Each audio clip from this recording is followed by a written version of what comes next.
पूरी दुनिया में पीतल नगरी के नाम से जाने वाला शहर मुरादाबाद इन दिनों जहां शिक्षा के क्षेत्र में जाने जा रहा है, तो वहीं चिकित्सा के क्षेत्र में भी मुरादाबाद के चिकित्सक मुरादाबाद को नई पहचान दिलाने का काम कर रहे हैं।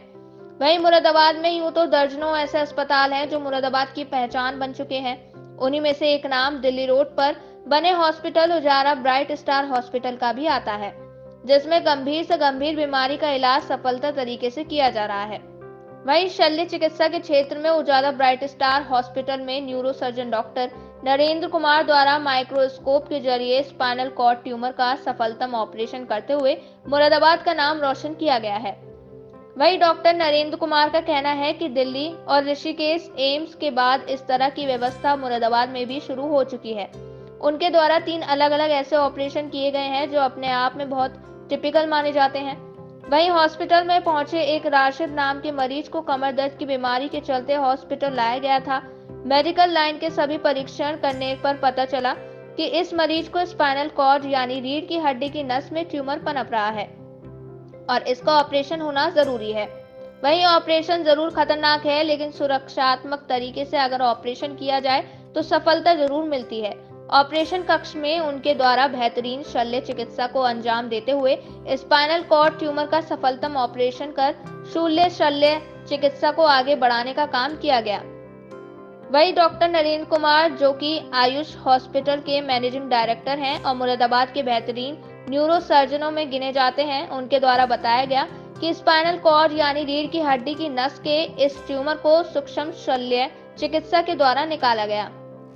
वहीं डॉक्टर नरेंद्र कुमार द्वारा कहा गया कि कुछ सावधानियां उन्हें अनगिनत बीमारियों से दूर रख सकती हैं, इसलिए खान पान का ध्यान रखें और समय से हल्का व्यायाम भी करते रहें। अगर वह अपनी सेहत के प्रति जागरूक होंगे तो वह मानते हैं कि इस तरह की बीमारियां उनके पास नहीं आ सकेंगी, इसलिए जरूरी है कि वह कुछ विशेष बातों का ध्यान रखें और खान पान का सबसे ज्यादा ध्यान रखें। कुछ ऐसा ना खाएं जिससे उनके इंटरनल पार्ट पर उसका गलत प्रभाव पड़े। रीढ़ की हड्डी के अंदर जो नस होती है, जिसे कि हम स्पाइनल कॉर्ड कहते हैं, उसके ट्यूमर का ऑपरेशन किया है। सर, क्या बीमारी थी ये और किस तरह से आपको पता चला कि इसका बिना ऑपरेशन के नहीं हो सकता संभव है? पेशेंट था मिस्टर राशिद करके मेरे पास आए थे एंड वो काफ़ी जगह मुरादाबाद में और आसपास के काफ़ी क्षेत्रों में उन्हें दिखाने के बाद में पूरी तैयारी के साथ किसी ने बताया कि डॉक्टर ने इनको दिखाइए। मेरे पास एमआरआई लेकर के आए थे। एमआरआई में जो रीढ़ की हड्डी के टॉर्सल D4, D5, D6 में जो नस होती है स्पाइनल कॉर्ड के अंदर ट्यूमर था। मोस्टली लोगों ने उनको निराश कर दिया था। किसी आए मेरे पास, मैंने कहा इसमें सर्जरी लगेगा। दे वर वेरी कीन कि ठीक है डॉक्टर साहब ऑपरेशन कर दीजिए। तो प्रेजेंटेशन था कि दोनों हाथ जो मरीज के पैर थे, पैर में कमजोरी थी, चलने में दिक्कत आ रही थी, कमर में दर्द था, तो ये लेकर के मरीज मेरे पास आया था। तो सर मतलब इससे पहले कभी ये ऑपरेशन यहाँ सक्सेस हुआ है? इसमें मोर देन 90% चांस रहते हैं कि ऑपरेशन के बाद मरीज के पैर शायद ना चलें। ऐसी स्थिति में लोग अटैम्प्ट नहीं करते और सीधे पेशेंट, इस तरह के केसेस को लोग इंस्टीट्यूशंस भेजते हैं, जैसे कि एम्स है, AIIMS Delhi, Rishikesh, corporate hospitals Delhi या फिर मेरठ वगैरह में। हमारे सिटी में अनलाइकली कोई इसको अटैम्प्ट करता है। मुरादाबाद में सर ये पहला इस तरह की? आई फील सो कि it's first case of mine. अभी तक इस तरीके का जी। क्या मानते हैं सर, मुरादाबाद में अभी तक इस तरह की व्यवस्थाएं नहीं थी, तो किस तरह से व्यवस्थाएं की गई?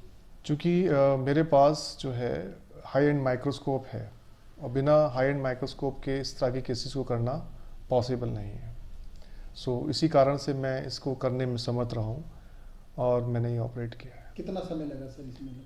मुझे इसे ऑपरेट करने में एटलीस्ट 6 आवर का टाइम लगा। 12 बजे से लेकर शाम के 6 बजे तक, हम लोग 6-7 बजे तक 6-7 घंटे इसमें ऑपरेट किया। सर, ये बीमारी जो है किस तरह से होती है और एक आम इंसान कैसे सुरक्षा करे, किस तरह की सावधानी बरते जिससे कि इस तरह की बीमारियां पास में ना आए? देखिए, कुछ बीमारियां जो होती हैं सडनली जेनेटिक चेंज होने के कारण जो ट्यूमर्स होते हैं, जो सेल्स का ग्रो होना स्टार्ट हो जाता है, वो ट्यूमर बनाती हैं। ट्यूमर बेनाइन हो सकते हैं और कैंसरस हो सकते हैं।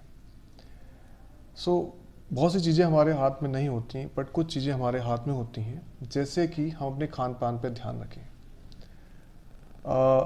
जो कैंसरस सब्सटेंस हैं जैसे कि तंबाकू है, अल्कोहल